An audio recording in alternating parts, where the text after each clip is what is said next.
Mocking someone struggling with music, hijab, prayer, smoking, or any sin is actually worse than their struggle itself, because they may repent tonight, and Allah may love their tears, but the one who mocks falls into arrogance, and arrogance is what destroyed Iblis.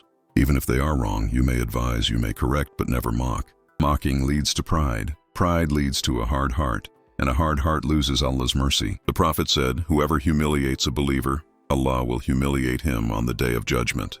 Imagine that. One sarcastic joke, one insulting comment becomes a huge sin with Allah. Example, if someone sings with music and you say, "Look at this fake Muslim clown," you have committed a major sin of the tongue. But if you say, "I wish they knew how beautiful the Quran is, may Allah guide them," then you spoke with mercy. Always remember, the prostitute who gave water to a dog entered Jannah, and the worshipper who mocked a sinner entered hell, because Allah looks at the heart, not the image. So correct with kindness or stay silent, and say in your heart, "Maybe Allah will forgive them and test me." That is Islam. In Islam, we are allowed to discourage sins, but we must do so with wisdom, mercy, and respect. Allah says, "Invite to the way of your Lord with wisdom and good counsel." Quran 16:125. So you may say, "My dear friend, I love you for Allah, but I am worried. This ain't good for our afterlife." But don't say, "Stop this or I won't be your friend." Threat-based da'wah does not work and often pushes hearts away. The Prophet never said to a sinner, "I will stop talking to you if you don't change." Instead, he loved them, guided them, and kept the door open. Even when a companion was punished repeatedly for drinking alcohol, people said, "He always commits this sin." The Prophet corrected them and said, "Do not help Shaitan against your brother." And he defended that man's love for Allah. So what can you say? A respectful Islamic way is, "I care about you, and I don't want anything to harm your Akhirah." Music is debated, but some opinions strongly warn against it. So, say, "I will keep making dua for you, and I hope one day you leave it for Allah," and then remain kind. Do not cut ties completely. Show better alternatives. Let your love be visible. Cutting ties is allowed only if the person is openly spreading sin, and your silence will be taken as approval, and cutting ties has a chance of helping them reflect. Even then, scholars say, cut ties softly without insults and keep the heart door open.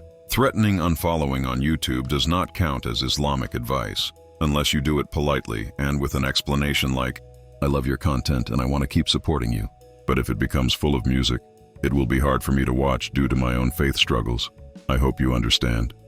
No shame, no arrogance, just sincerity. Because guidance is from Allah, not from threats, mocking and making fun of someone, especially for their sins, lifestyle, mistakes, or appearance, is absolutely forbidden in Islam and is considered a major sin of the tongue.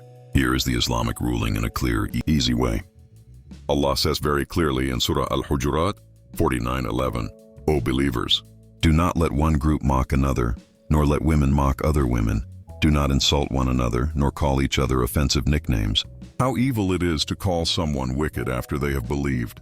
This verse directly forbids mocking. It applies to Muslims and non-Muslims. Allah calls it evil behavior. The Prophet said, "It is enough evil for a person to look down upon his Muslim brother." Sahih Muslim. He also said, "A believer is not one who insults, curses, or is vulgar." Tirmidhi. Mocking, sarcasm, and making fun are signs of arrogance and a diseased heart. Mocking sin is worse than the sin itself. Scholars say, if someone commits a sin, they may still repent, but if you mock them, your sin becomes arrogance, and arrogance is what destroyed Iblis. Worry about your own afterlife first. Before pointing at someone else's sin, ask yourself, when I look in the mirror, am I sinless? Every time you feel the urge to correct someone, pause for a few seconds and ask, will this reach their heart? Is it worth judging someone I don't even know personally? Should I do this publicly? Is their sin truly bigger than the sin I might commit by mocking, demeaning, or humiliating a fellow Muslim? If it is a private matter, can I message them kindly instead? Do I even have full knowledge? Or am I assuming? The Prophet gave us the golden rule. Whoever believes in Allah and the last day, let him speak good or remain silent.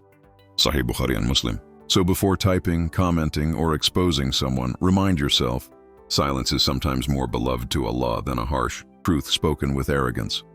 Focus on your own repentance more than other people's mistakes.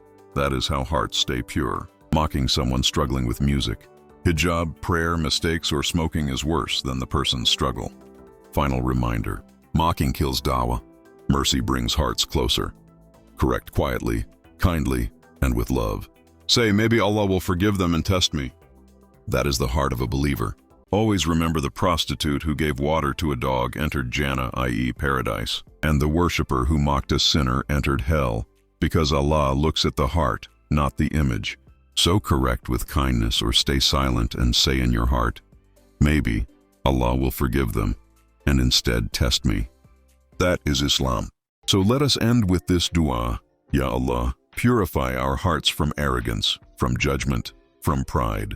Cover our faults, forgive our sins, and make us people of mercy, not people of judgment. Ameen.